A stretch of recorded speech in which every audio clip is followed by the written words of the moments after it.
Already നമ്മൾ അരി കുറച്ചൊന്ന് കുതിർന്നിട്ട് ഇരിക്കുവാണ്. അതുകൊണ്ട് വെള്ളം ഒത്തിരി കൂടുതലാവേണ്ട ആവശ്യമില്ല.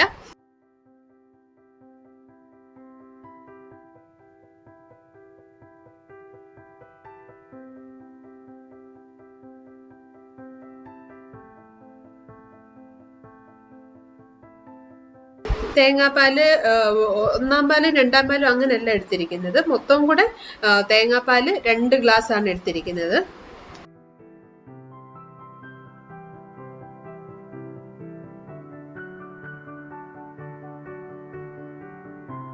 ഇനി നമുക്ക് ഇതിലേക്ക് ആവശ്യത്തിന് ഉപ്പ് ചേർക്കാം. 1/2 സ്പൂൺ ഉപ്പ് ചേർത്തിട്ട് നല്ലതുപോലെ ഒന്ന് മിക്സ് ആക്കാം.